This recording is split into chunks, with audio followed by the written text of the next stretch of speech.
মাংসখিনি দিছোঁ, এতিয়া মাংসখিনি দি ধুনীয়াকৈ ভাজি লওঁ। এতিয়া মই গাহৰি বনাম। চাওক, কেৰাহীত তেল নাই, মানে মই আলু ভাজিছিলোঁ, তাৰ কাৰণে অলপ তেল আছে সেইখিনি। তাৰপিছত কিহেদি বনাম জানেনে? ৰঙালাওৱেদি বনাম গাহৰি। চাওক, ৰঙালাওৰ লগত আজি গাহৰি আপোনালোকক দেখাইছোঁ। তো প্ৰথমতে মই গাহৰি কেইপিচমান ইয়াতে দি পিনে কেৰাহীত ধুনীয়াকৈ ইয়াৰ তেলটো ওলাই লওঁ। চাওকচোন কিমান তেল ওলাইছে, তেলখিনি একেপিচ তেলৰ পৰাই। তো এক্সট্ৰা তেল সেইকাৰণে দিবই নালাগে আৰু গাহৰি। বঢ়িয়া ৰঙালাওৰ লগত বনাম আজি, আপোনালোকে চাই থাকক। ইমান ধুনীয়াকৈ ইয়াতে তেলখিনি ওলাইছে, গতিকে মই ইয়াতে জলকীয়া দুটা দিওঁ, লগত পিঁয়াজ অকণমান দি পিনে ধুনীয়াকৈ ফ্ৰাই কৰোঁ। এতিয়া ৰঙচুৱা হৈ গ'ল মাংস, পিঁয়াজখিনি। এতিয়া মই মাংসখিনি দিছোঁ, এতিয়া মাংসখিনি দি ধুনীয়াকৈ ভাজি লওঁ। এতিয়া নিমখ এড কৰিম।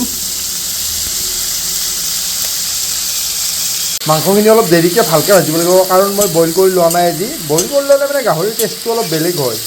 বইল নকৰাকৈ মানে বেছি সময় ভাজিব লাগে, আৰু পানী বেছিকৈ দি সিজাব লাগে, তেতিয়া বিৰাট ভাল লাগে খাই। তো অলপ সময় বেছি ভাজিব লাগিব।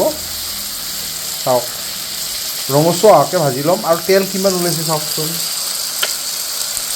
মাংসখিনি ধুনীয়াকৈ ফ্ৰাই হৈছে, হালধি ৰঙা পৰি গৈছে মাংসবিলাক। তো এতিয়া মই আদা নহৰু পেষ্ট দিওঁ। এতিয়া এইখিনি ধুনীয়াকৈ ফ্ৰাই কৰোঁ।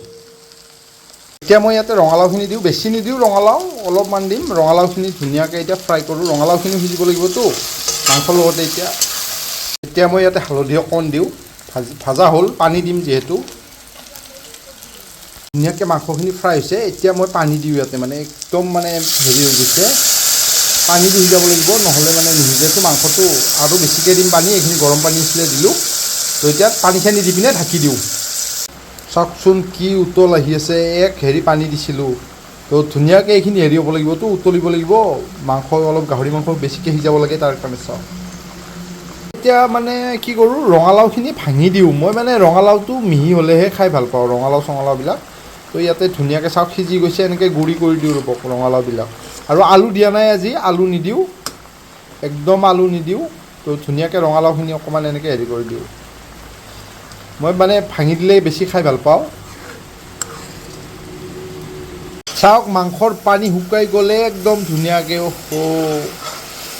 আৰু মাংস সিজি গৈছে, ৰঙালাও পূৰা একদম গলি গৈছে নিজেই। পানী আৰু শুকাম, মানে গ্ৰেভি নাৰাখোৱে মই আজি, পূৰা ড্ৰাই ফ্ৰাই টাইপ কৰিম। আৰু শুকাম পানী অকণমান। চাওকচোন ৰঙালাওবিলাকো কি সিজি একদম ধুনীয়াকৈ গলি গৈছে, বিৰাট ভাল লাগিব খাই। এনেকৈ খাই ভাল লাগে, ৰঙালাওৱেদি বা কচু দি গাহৰি খাই আৰু ভাল লাগে। মানে ক'লা কচু দি যিটো মিঠা মিঠা টেষ্ট আহে ক'লা কচুৰ, এইটো দি খাব আপোনালোকে, বিৰাট টেষ্টি লাগে। চাওক, এতিয়া তেলখিনি যেতিয়া ওলাব তেতিয়া নামাই থৈ দিম। চাওক, একদম গলি পিনে গাহৰিৰ তেলটো ওপৰত উঠি আহিছে, পানী চানী শুকাই। তো হৈ গ'ল, এতিয়া মই ৰাখি দিওঁ এনেকৈ। আৰু গাহৰিত একো মছলা চছলা দিব নালাগে, মানে গাহৰিত মছলা দিলে কি হয়, ইয়াৰে যিটো অৰিজিনেল টেষ্ট সেইটো নোহোৱা হৈ যায়। আদা নহৰু বেষ্ট। চাওক আপোনালোকে, গ্ৰেভিটো কি ধুনীয়া হৈছে, পিঁয়াজ এটা আৰু ৰঙালাওৰ কাৰণে। চাওকচোন, চাওক। তো ঠিক আছে, মই খাওঁ, আপোনালোকে এইটো ট্ৰাই কৰিব, বিৰাট ধুনীয়া লাগে। যোনে যোনে গাহৰি খায়, আৰু গাহৰি নোখোৱাবিলাকেও গাহৰি খাব এবাৰ, তেতিয়াই আপোনালোকে গাহৰিৰ টেষ্ট গম পাব। আৰু যেতিয়া আপোনালোকে গাহৰিৰ টেষ্ট গম পাব নহয়, গাহৰি মানে এৰিব নোৱাৰিব আপোনালোকে। চাওকচোন, চাওক।